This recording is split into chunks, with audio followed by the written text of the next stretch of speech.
Hello, my name is Collin Pointon, and I will be reading a selection from One Flew Over the Cuckoo's Nest by Ken Kesey. It's been a commonly challenged book, and I will read you some of the reasons for why it has been challenged. These are quotes of why it was censored or challenged. Quote, pornographic, glorifies criminal activity, has a tendency to corrupt juveniles, and contains descriptions of bestiality, bizarre violence and torture, dismemberment, death, and human elimination, and it promotes secular humanism.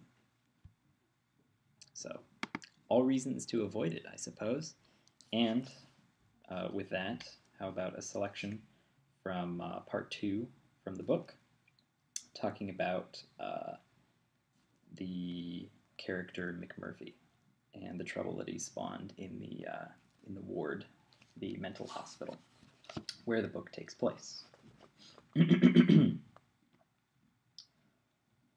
Actually, there wasn't much cleaning up of any kind getting done on the ward, so as soon as it came time in the afternoon when the schedule called for house duties, it was also time for the baseball games to be on TV, and everybody went and lined the chairs up in front of the set, and they didn't move out of them until dinner.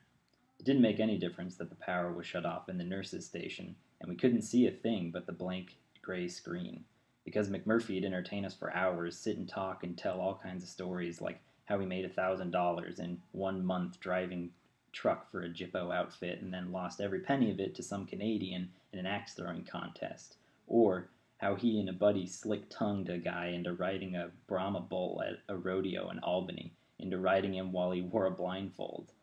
Not the bull, I mean, the guy had a blindfold on. They told the guy that the blindfold would keep him from getting dizzy when the bull went to spinning. Then, when they got a bandana wrapped around his eyes to where he couldn't see, then they set him on the bull backward. McMurphy told it a couple of times and slapped his thigh with his hat and laughed every time he remembered it. Blindfolded him backwards, and I'm a son of a gun if he didn't stay the limit and won the purse, and I was second. And if he'd have been throwed, I would have taken first and a neat little purse. I swear the next time I'll pull a stunt like that, I'll blindfold the damn bull instead. Whack his leg and throw back his head and laugh, digging his thumb into the ribs of whoever was sitting next to him, trying to get him to laugh too. There was times that week when I'd hear that full-throttled laugh, watch him scratching his belly and stretching and yawning and leaning back to wink at whoever he was joking with, everything coming to him just as natural as drawing breath. And I'd quit worrying about the big nurse and the combine behind her. I think he was strong enough, being his own self, that he would never back down the way she was hoping he would. I think maybe he truly was something extraordinary. He's what he is. That's it. Maybe that makes him strong enough, being what he is.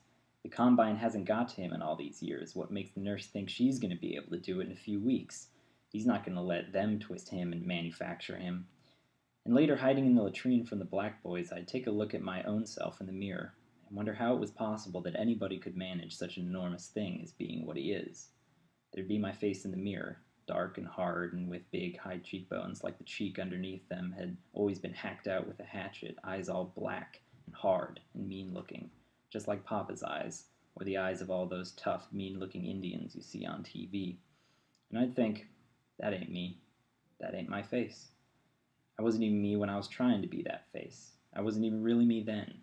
I was just being the way I looked, the way people wanted. Don't seem like I ever have been me.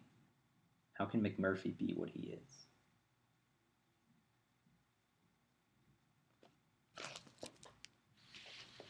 That was from One Flew Over the Cuckoo's Nest.